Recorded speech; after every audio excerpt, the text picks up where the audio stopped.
Hi everybody, welcome back. This is our episode 4 in our scuba diving series, and this one we're going to talk about shark diving, or diving with sharks, which sounds better actually. Full disclaimer, I have quite experience diving with sharks. Is something very close to my heart. I happen to do it very frequently as a volunteer. I'm part of the diving team of our local aquarium here in Connecticut, the Maritime Aquarium in Norwalk, Connecticut. And as part of the diving team, we do many things. One of them, the main activity actually involves maintaining and supporting local activities involving the sharks and the shark tank. Now that COVID is gone, we're back doing presentations. So we do underwater presentations, answering questions with a full face mask. From the kids and the audience, they can, on the other side of the glass, of course, they can ask questions while we are in the shark tank with 7 sand tiger sharks and 1 nurse shark. It's very, very exciting. I mean, I do get to experience them, as I said, very frequently on almost a bi-weekly basis, and very up and close and personal. It's always a rewarding experience. They're just beautiful animals. It's just amazing. In addition, we also, as part of the diving team, we also do support some scientific research along the Long Island Sound. Not the best place to dive. You won't see them in diving magazines. The water visibility is not exactly great. 5 feet visibility is a great day. But there are many species there, and we provide also support to the aquarium. So it's pretty exciting and rewarding. Also, in addition, still talking about sharks, my daughter, she runs a nonprofit organization for sharks called Teens for Sharks, sharks.com. You can look it up.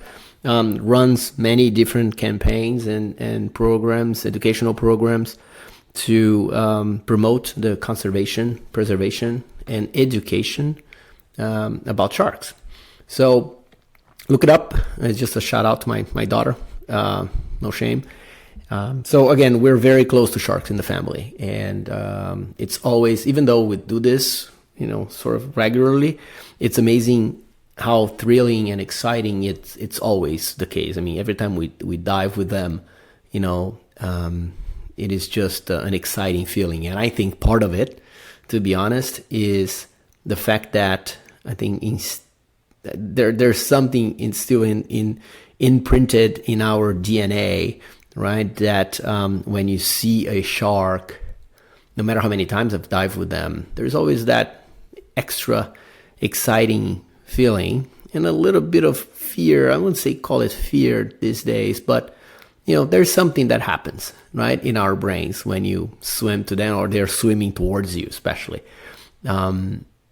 It's not dangerous at all. They come with a very bad reputation, thanks to Jaws.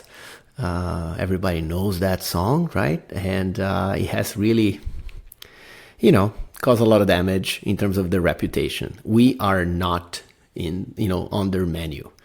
They definitely do not want to eat us, right? They have not evolved to eat humans, right? They like to eat fish. And by the way, not even live fish. They prefer dead fish because it consumes less energy, right? To eat, to catch them.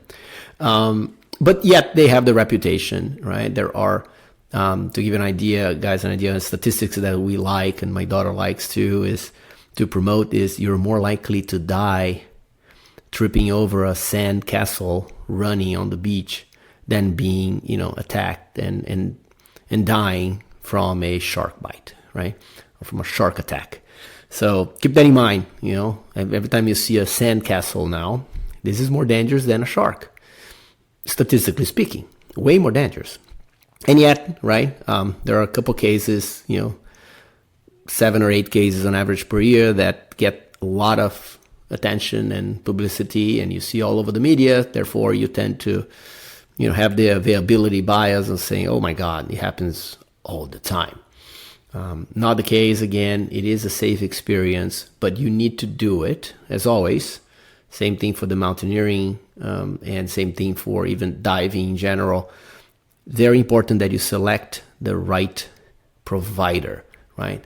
There are many types of diving you can do with sharks, and selecting the right guide and the right facility to do it with is super important. Not because it's safer, but it's going to give you a better experience.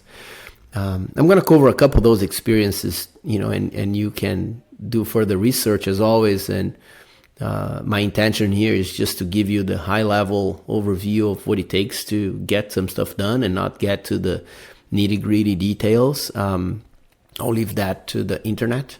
But think about it. If you want to have that experience, one of the ways, and probably one of the most common ways you see on TV, on Shark Week, Discovery Channel, is shark cage diving. So you get inside the cage, and they either the cage is already in the water, or they lower the cage, and then you can observe the sharks very close, but within the cage. Typically, it's done for great whites because they are very big animals, and they have the reputation as being the most dangerous, which, by the way, is not true. Right? Bull sharks and tiger sharks, to some extent, are more dangerous than great whites or whites. That's the proper name. We call them great whites, but the name is white shark. However, right, they are very big. They're beautiful. And people feel much more comfortable they're inside the cage, especially because if you don't have the proper skills to behave and understand shark behavior so you can protect yourself and the animal, it's not a good idea to dive without the cage. Just jump in the water and do it. That being said, right, there are still, even within cage shark diving, there are different types of cages and different types of experiences. Again, as I mentioned, in one case, you get into the cage. The cage is hanging outside the boat, right? So you come from the top. So the cage is already in the water. You come in from the top, and then the sharks will come towards the cage because you just pretty much throw chum, a bucket of chum or pieces of fish into the water just to attract them. But you come in and out. So you essentially go from the boat to the top of the cage, inside, underwater, right? You may or may not need even tanks. You can just have a hose with oxygen, or you can do it, using a snorkel. It's not really even scuba diving, but you get to experience that. And this is very cool. The other way that you can do, and you should really be informed in what kind of cage you're going to get yourself into. The other cage, and I've done that too, is when they kind of put the cage in the water, right, with a rope, and the cage will kind of float away from the boat up to something like 50 feet, even longer sometimes. And it's just have some, it is just floating, but away from the boat. And then you have to swim from the boat, or dive actually from the boat to the cage, get in yourself, typically from the side, right, not from the top, and then lock yourself in, right, and then enjoy the experience. I've done that actually a couple times up in Rhode Island. This is not something I would recommend unless you have some familiarity and I would say a good amount of knowledge about sharks and diving experience. Why? Without prolonging the story too long, I mean, the first time I did it, I think the cage was about 70 feet away from the boat. So I got into the water by myself. Big mistake. Don't do it, right?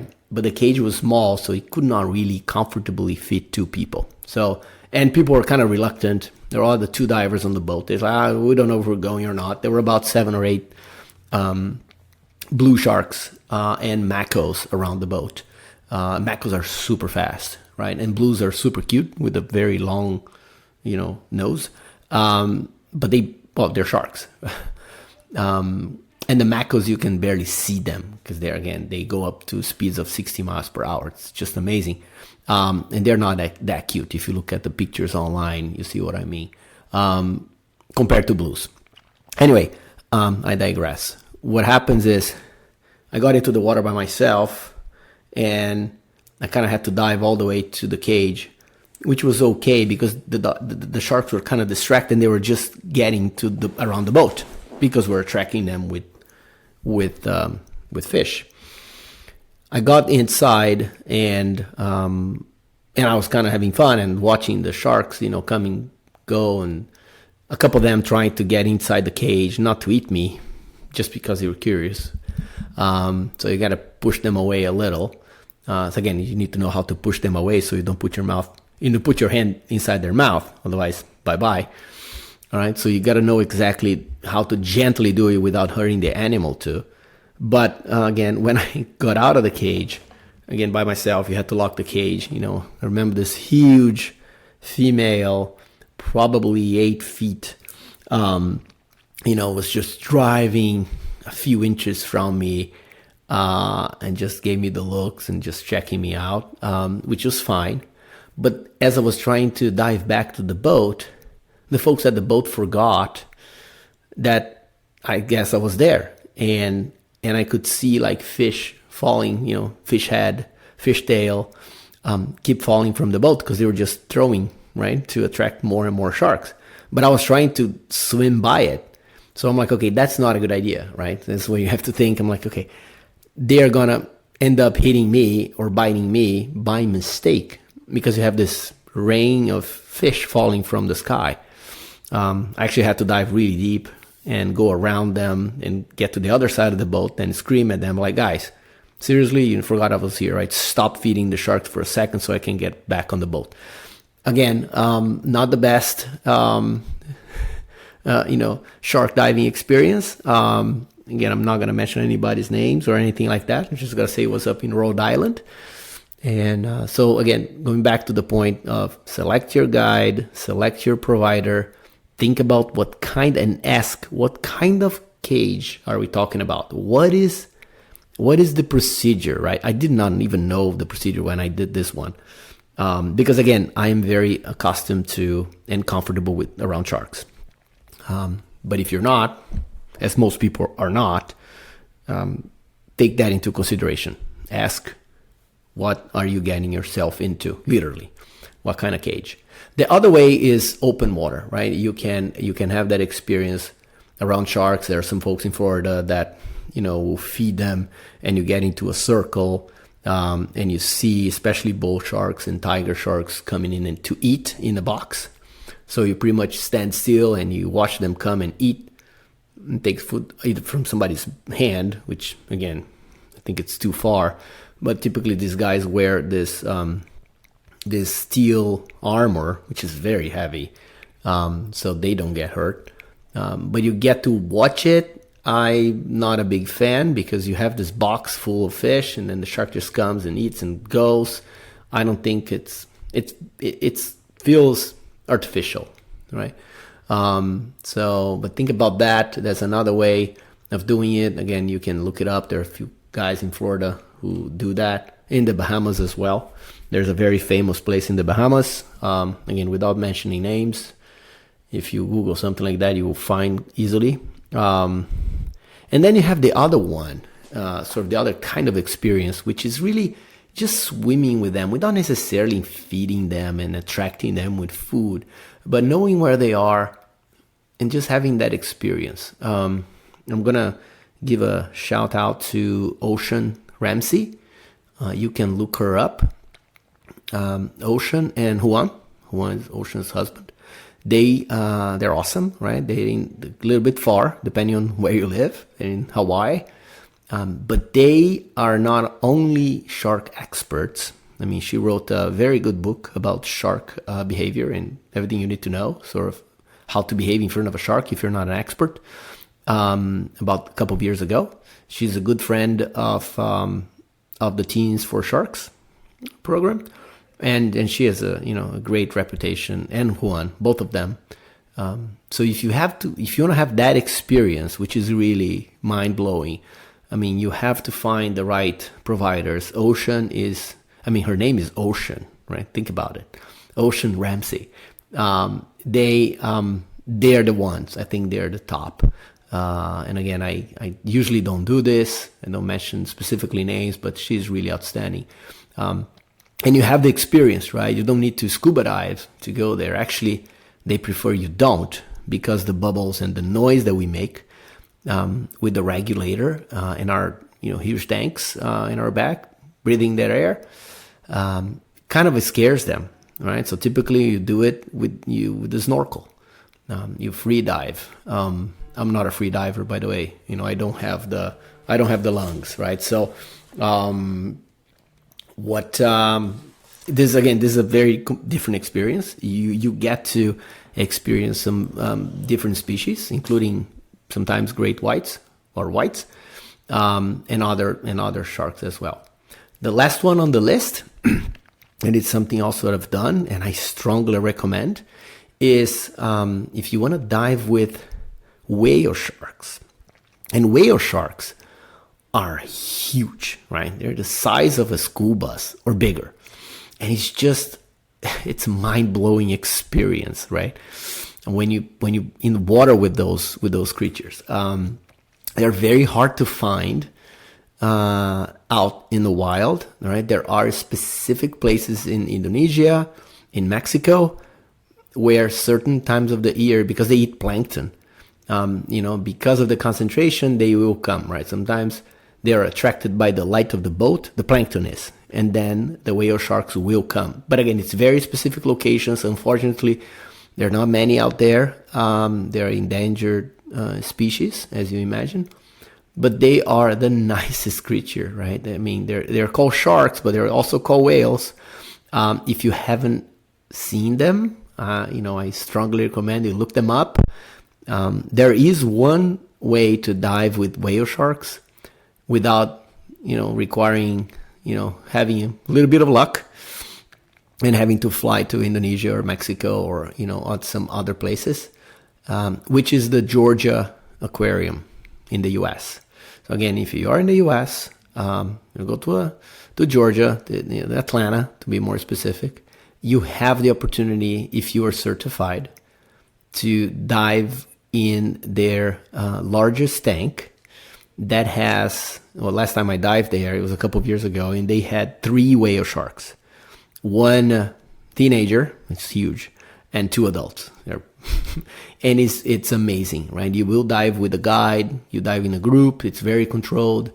They take very good care of the animals. The whole Georgia Aquarium does. Specifically that tank, you get manta rays, you have sharks, reef sharks typically, and some black tips. I think they had black tips there, and other fish. So it's an overall very cool experience. The manta rays, of course, are amazing. And you do have this different shark to dive with. Again, if you want to take a look at some pictures of many shark dives that I've done, look me up on Insta. I posted those. I even posted some of the pictures diving with the whale sharks in the Georgia Aquarium. We can probably even talk more about it in a whole episode because it's quite an experience and it's something very doable. I even took my kids to do it as well with me. Something I strongly recommend, a very different type of shark diving, right? It doesn't have that fear factor to it because they're cute and they're not going to eat you, right? Neither the other ones, by the way, just to make sure it's clear, right? But they don't even have the reputation, let's put it this way. That's really sort of the top tips and advice, pieces of advice that I had to give you all about shark diving. Again, super cool experience. Strongly recommend. I take care of my 7 babies in the aquarium, as I call them, although most of them are taller than I am. Way taller than I am. And but they are, again, it's super important that more important people do it, so they realize they're not that dangerous. And a good shark is it's a living shark. It's not a dead shark, right? Those shark competitions out there, that my daughter and her team of thousands of teenagers try to fight alongside many other people, right? They do not do any good. On the contrary. So I think the more people dive with sharks and experience and understand them, the better chances we have to save them, and the better chances we have to save ourselves and our ocean. Because if they're gone, we're in deep, deep trouble ourselves. So anyway, that's about shark diving. I hope you guys learned something cool and you can experience this by yourself. Talk to you later. Bye.